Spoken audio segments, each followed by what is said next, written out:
Well, when it comes to certain seasons of the year, Christmas, Easter, Father's Day, Mother's Day, I am a traditionalist to the core in bringing a message on those specific topics.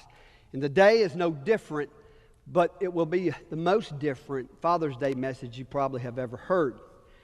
You know, most all pastors and preachers, when they preach on Mother's Day, including myself, we tell y'all just what a great job y'all are doing, how wonderful you are. Then when we preach on Father's Day, we tell the fathers really how pathetic they are. I mean, that's what we really do. But, so I'm not heading down that road this morning, okay? But there is this very phenomenal word I want to talk about for a brief moment first. It's been sung here many, many times. It's probably the most recognized, most great song in the whole wide world, inside church and outside of church. And the only right descriptor that goes before the word grace is amazing. Amazing. And when you put amazing there, you almost want to take the word amazing away from everything else. How many times do we just get in conversation and we just say, oh, it's amazing. But when you've experienced the amazing grace of the Lord Jesus Christ, that word amazing doesn't belong anywhere else. Think about this.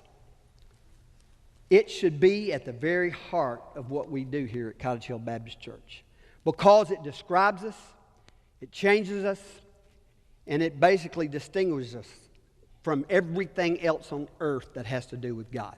It's this word called grace. And my prayer for me and for you is that we will continue to get it and really understand it. Now, what do I mean by get it? Well, you know, you move from that place where you heard about it, then to this place where you kind of understand it and finally get it. Now, for those of you who are Mac users, you know, I have a Mac and I have an iPhone. There's this thing called syncing, right? You plug it in. But now I have iCloud, okay? And you don't have to sync it. It's just supposed to sync, okay? I'm still in the clouds. I still hadn't figured it all out. Well, I have two girls, and, you know, as most fathers, here, figure it out. If it's a gadget or technology. And so it really frustrates them when I don't get it. Y'all understand that, don't you? I mean, it's kind of like for those of you who've taken algebra. When you don't get the formula, you don't get it.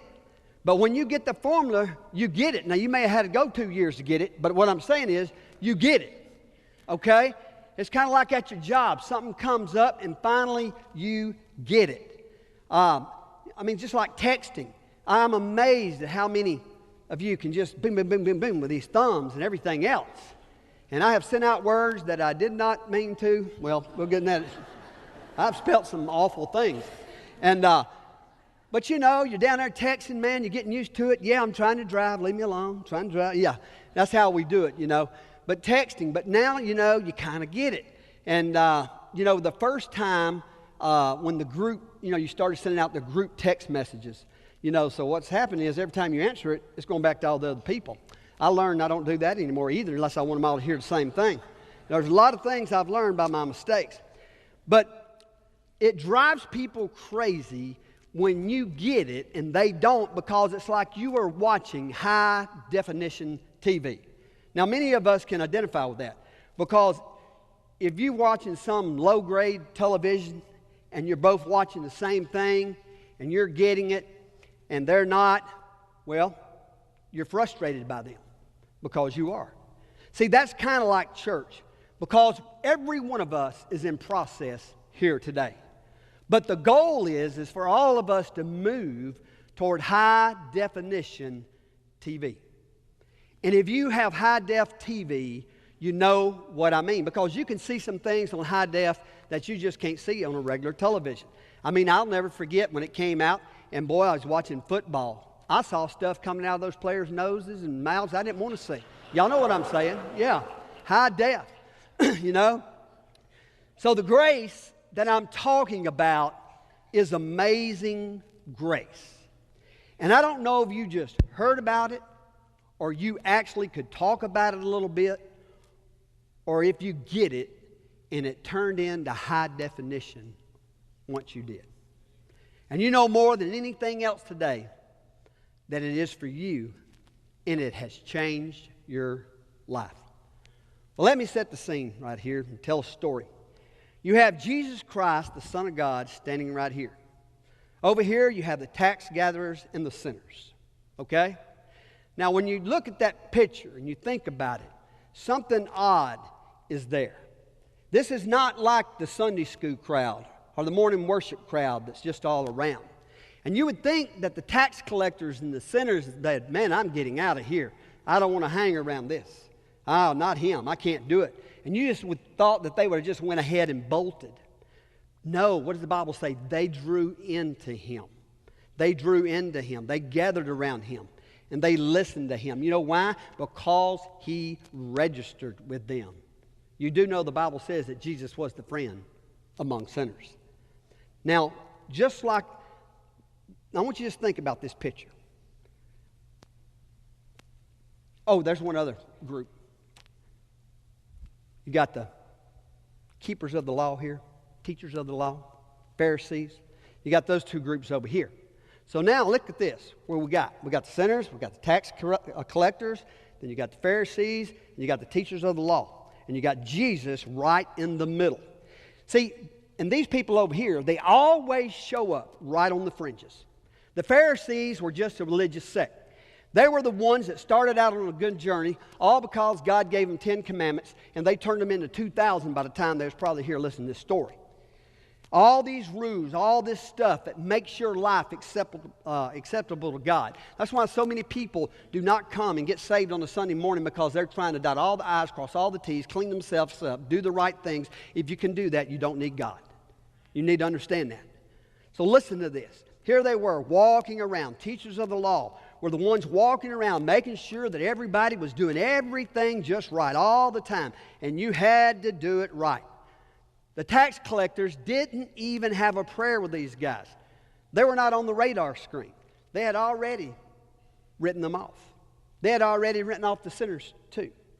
And the Pharisees just trying to keep themselves on the path toward God, and they didn't care about anybody else either.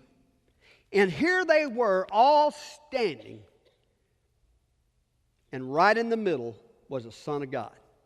But the Pharisees were murmuring. You know, wherever church happens, and it's often over, there's murmuring, and it's often over the sinners and the tax gatherers. This is what they were saying about the sinners and the tax gatherers. Listen to this. It's amazing. This guy seems to like sinners, and they like him. Hey, I even heard he eats with them. They just couldn't believe it, and they murmured and they murmured. I can't believe that this man welcomes sinners, and he even eats with them. And as they murmured, Jesus is there, and he knew their thoughts when they were murmuring. Now let me just give you a little advice here. Let this be a lesson to us. If you don't want your name and your thoughts in the New Testament, be careful, because Jesus knows our thoughts before we ever think them, doesn't he? Right? And you heard the song. He knows my name. He knows my every thought. But this is the way they were doing. But Jesus already knew everything. So Jesus has the scene set to tell this story. So he tells a series of stories, and the third story he tells is probably the most well-known story in church. It begins in Luke chapter 15. Luke chapter 15, verse 11. And right above it in the margin, you're going to see in most every Bible, it's always like a title of the story. Now understand that the New Testament writers did not title the stories. That was put there later about people like you and I, but it was put there for people, ADD people like me and like some of you, to make it easier to find the story. So you look in your Bible, it may say the story of the prodigal son. It may say, like mine, it says the parable of the lost son or whatever, okay? So that's why they did that. This story has been told to me since I went to vacation Bible school, all the way through my high school, middle school, high school days, college, all the way through adulthood. And 99 times out of 100, when you hear this preached, it's called the story of the prodigal son. I have spoken on both of these sons. But God showed me some things in this past week with two words that jumped out. And then this turns around to the prodigal father. And I don't think you're going to find out something different than what you're thinking right now about prodigal and what it means. Okay? So do I have your attention now? And as the story unfolds, it goes something like this. And again, it's all about amazing grace. Verse 11 and 12. Jesus continued, "There was a man who had 2 sons. The younger one said to his father, 'Father, give me my share of the estate.' So he divided his property between them." Now that's a whole other thing. I don't want to spend a lot of time this morning, but basically what happened here, and I know you've never had thoughts like this, but the older son basically said, "I know when my father dies, I'm getting a bunch of stuff." Have you ever had thoughts like that? Have you? I mean, it's like right now, I've been married 3 years. Hey, we're getting married. Boy, I really could use that money right now for this house. I really want to do this. I'd love to buy this property or whatever, Have you ever had thoughts like that? I mean, I don't want anything bad happening to you, Dad, but instead of, money just sitting there drawing a little interest right now, why don't I just go ahead and get it now? Because, I don't really know if I'm going to need it then, but I know that I need it now. So you never had that thought? Well, he had that thought. So the father said, okay, and he didn't just give the younger son his half of the inheritance, but he also gave the other son, the older son, his half. So listen, that was a bunch of stuff. I mean, he gave away a ton. These 2 kids get a load on the same day.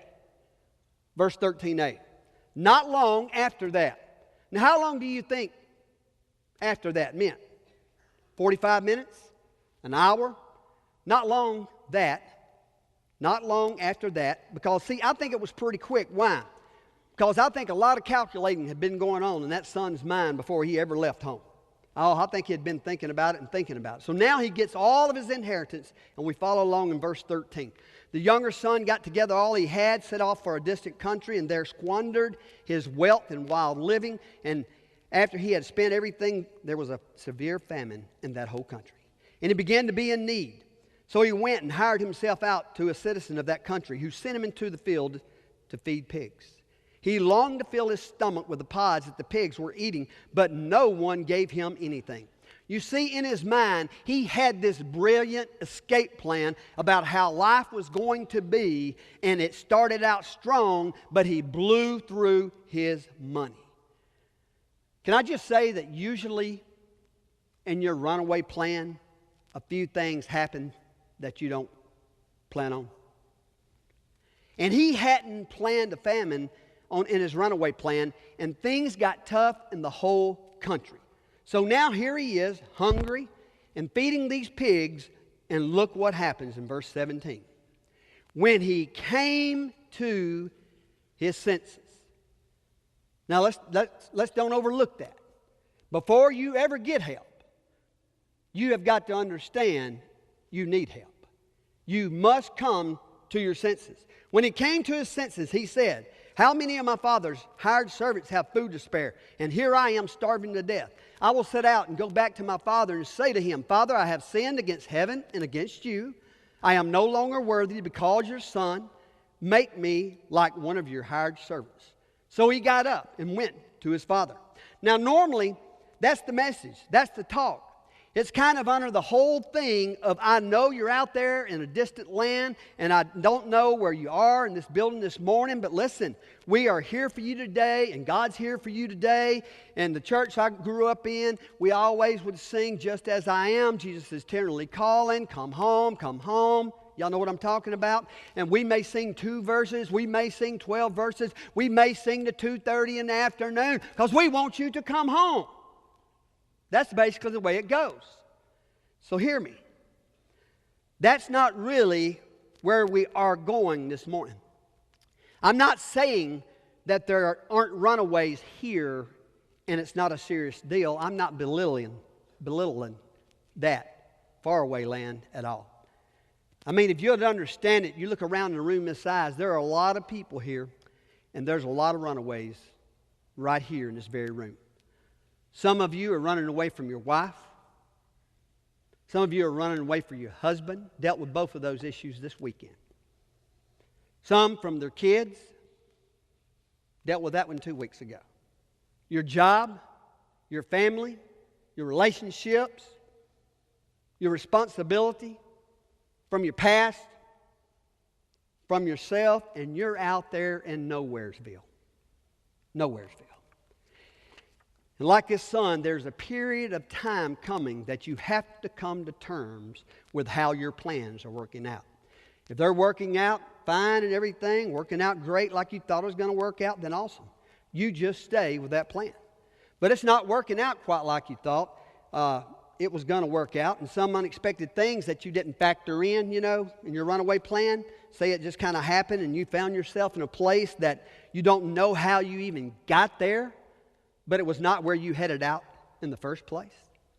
Then coming to your senses, waking up, accessing the situation, and making a big turn of heart, that is a really great idea this morning. But this morning is really more about people who have already made that turn. This morning is about people who have come to that place that say, I have had enough. Does anybody in here this morning know what I'm talking about? I have had enough. They say, I've had enough of this and I am headed home again. Has anybody ever been there? Does anybody know what I'm talking about? I've made a huge mistake and I'm headed home. That's really who this morning is all about. Because something really crazy happened once this son said, I'm headed home. He had a plan for his whole life, and look what it is. Verse 17. When he came to his senses, he said, how many of my father's hired servants have food to spare, and here I am starving to death? Father, I have sinned against heaven and against you. Now he came to the realization that he just didn't make a mistake, but he had sinned against his father. I have injured you. I have wounded your heart, and I have also wounded heaven. He felt he had hurt God and man. Verse 19, I am no longer worthy to be called your son. Now, what does that mean exactly? It means in this culture that when you say to your dad that I want half of my money, you're saying to your dad, die. Just die. Die right now to me and give me the money. And when the son walked out the door with his bags, it was to the father in this culture like his son died. Some of you in this very room this morning have experienced this. If a son or a daughter ever came in this culture to their dad and said, I'm leaving home, I'm bolting, I'm out of here, I'm gone, the dad would say, you're no longer my son or my daughter. Our relationship is over.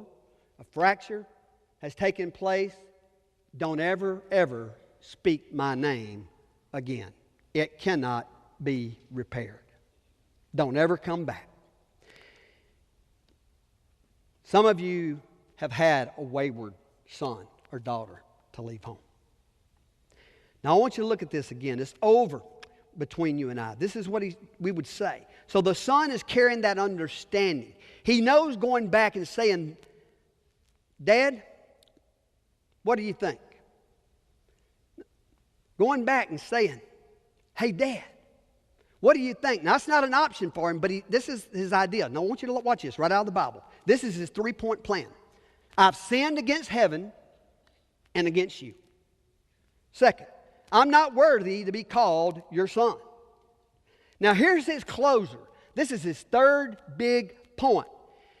Make me like one of your hired men.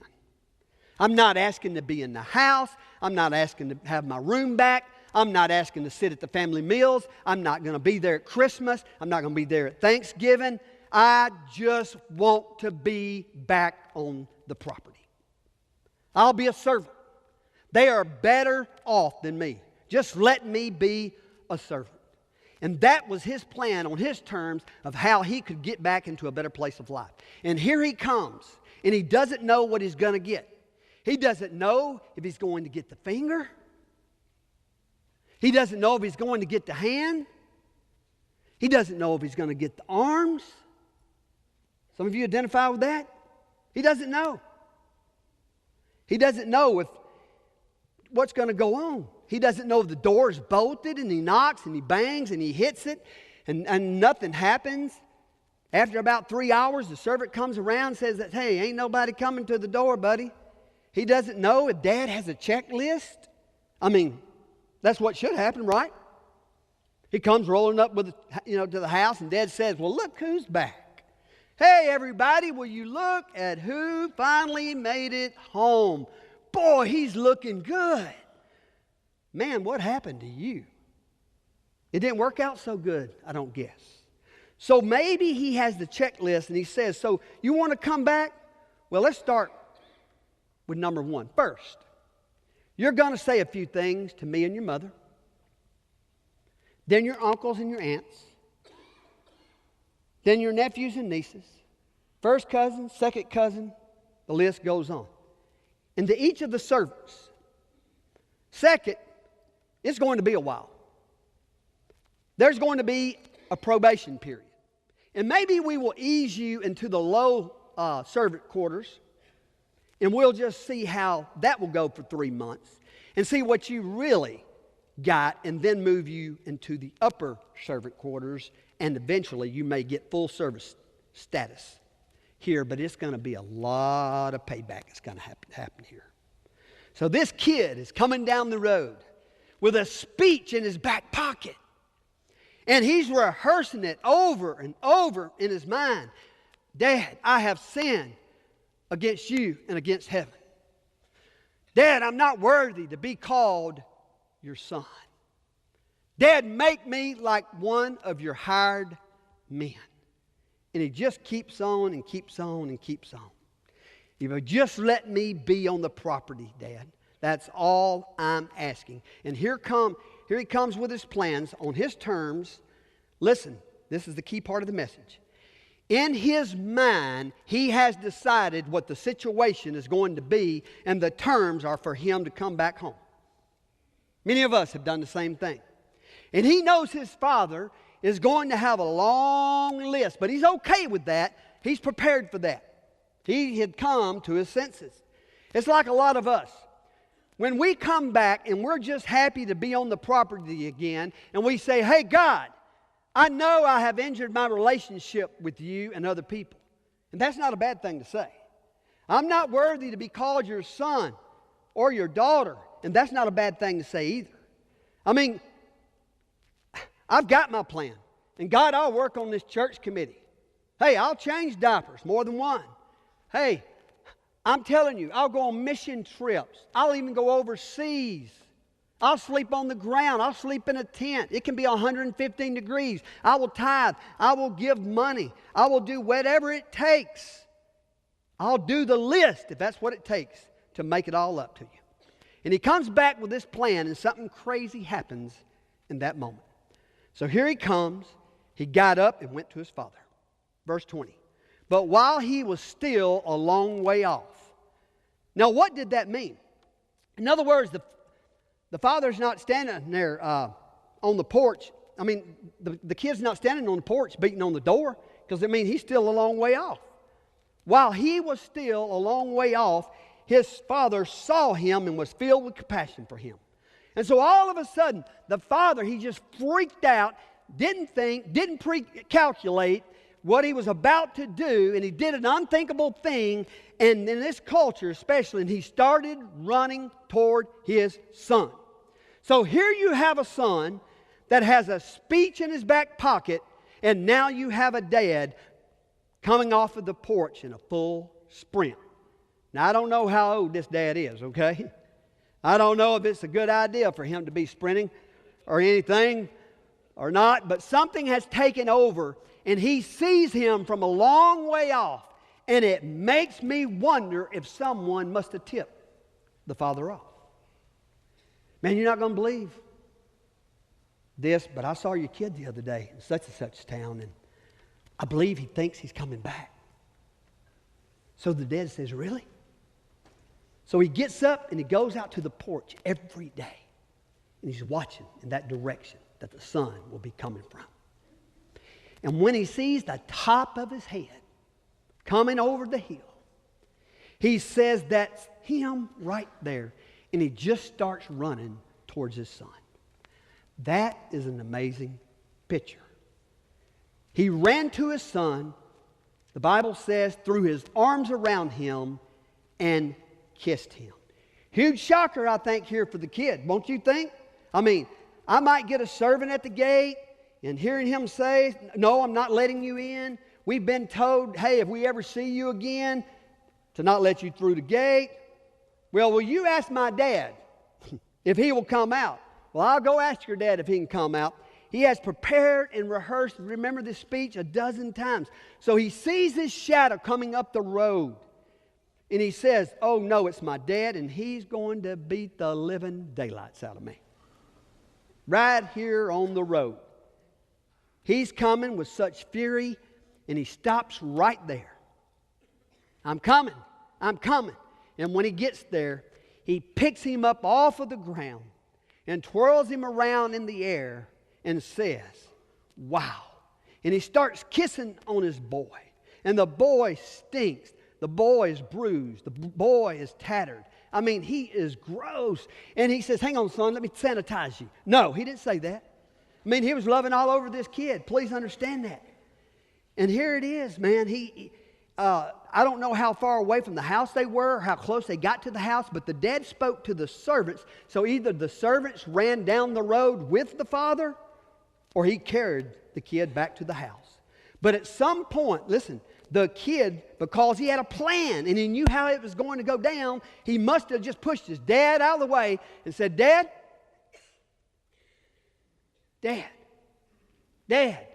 chill out. I've got to say some things. What is it, son?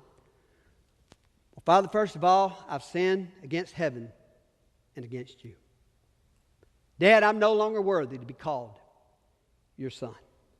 Well, that was part 2 of his plan. But he was banking on what part of his plan? Part 3. That was the only shot he had, was part 3. So after he said part 2, he's getting ready now to deliver the clincher, which is make me like one of your hired men. But look what happens. Many of us who were getting ready to come back to God had preconceived ideas of how it was going to go down.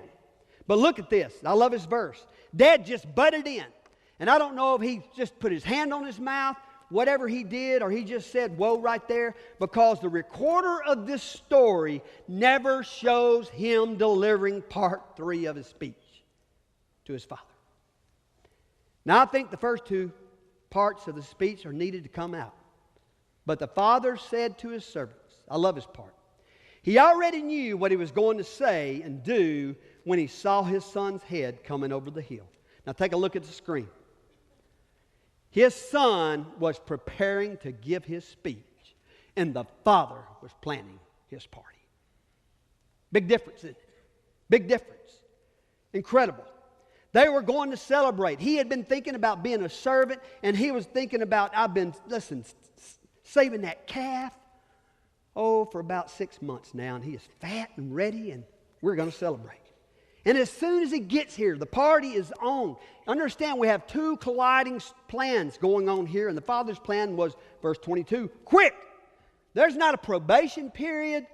I don't even want to hear the details. I just see in your eyes that you've had enough, and I can see on your face that you're coming home, and that's enough for me.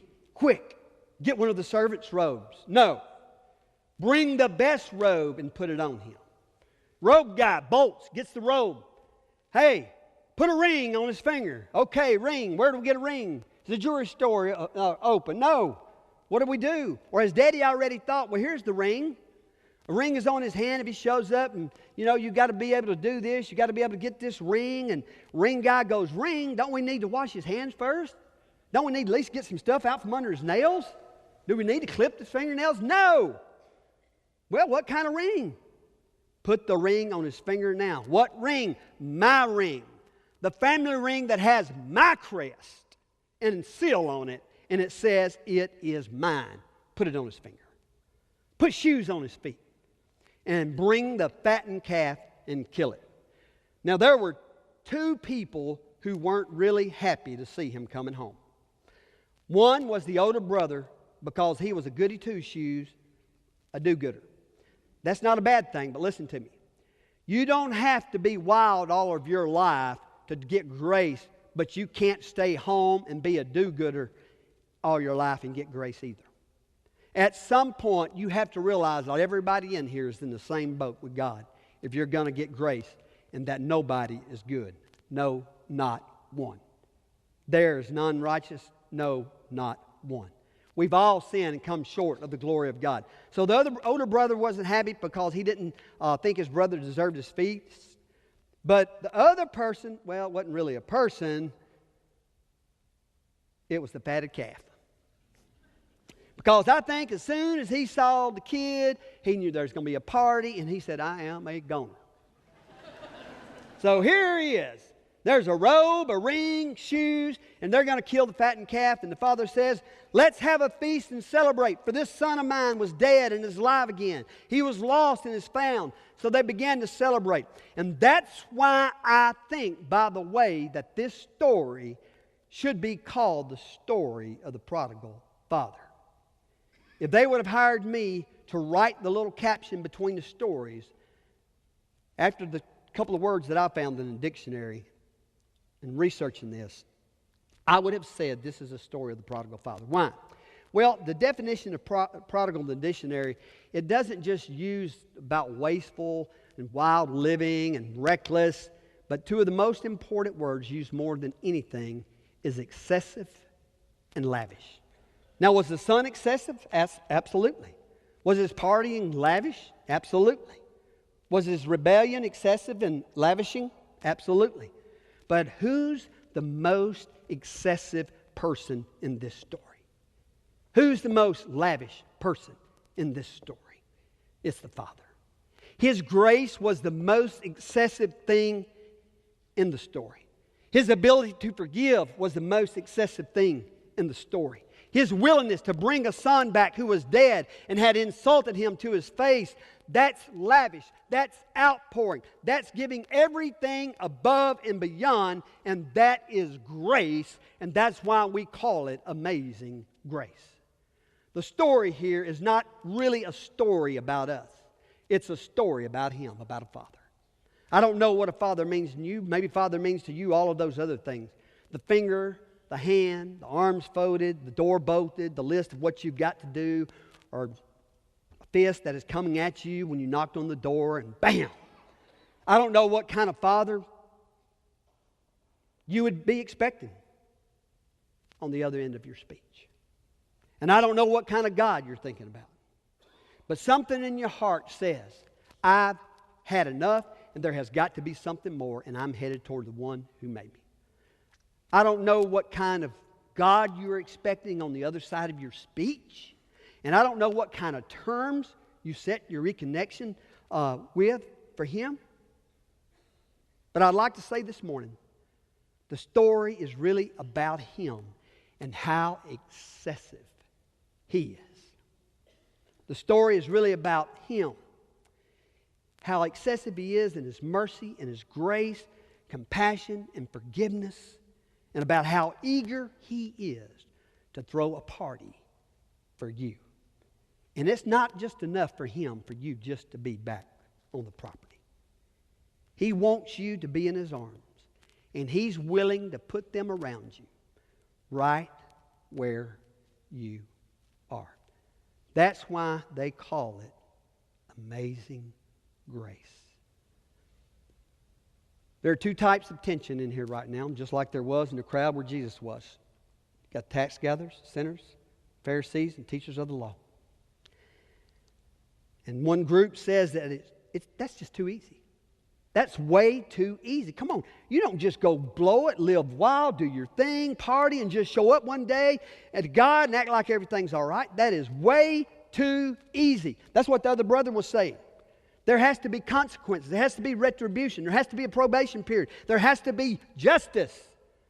The brother was in that camp. The servant said, your dad interrupted him, by the way, right in the middle of his speech, and said, we are throwing a party tonight and celebrating his return.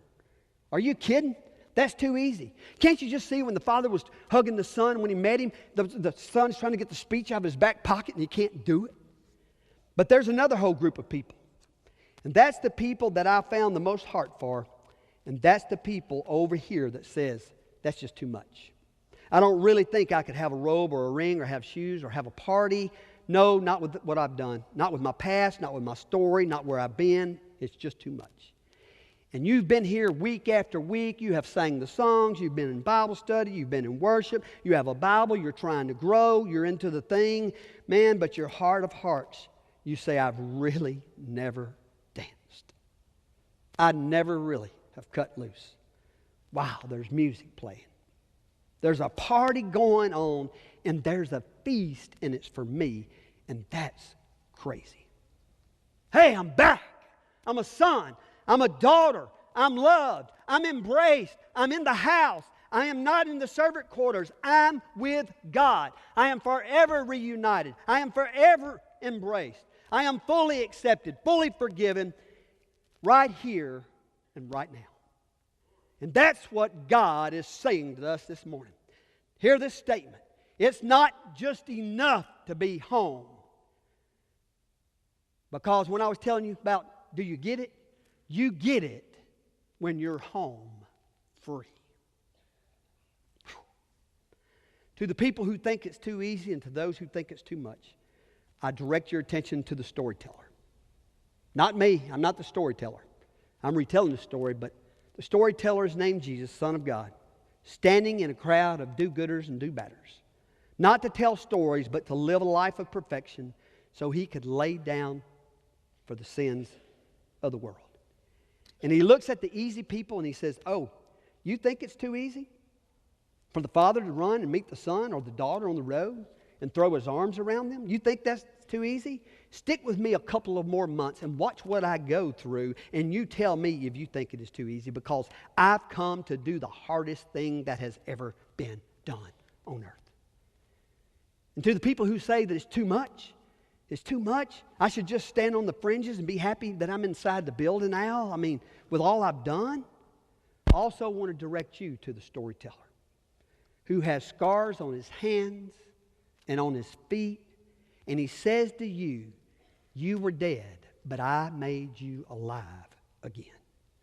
You were lost, and I came to find you, and I paid the price to restore you to God, and it's all by grace. That's what God can do. The Bible says, and I close, it is by grace that you have been saved and not that of yourselves. It is the gift of God, not as a result of works.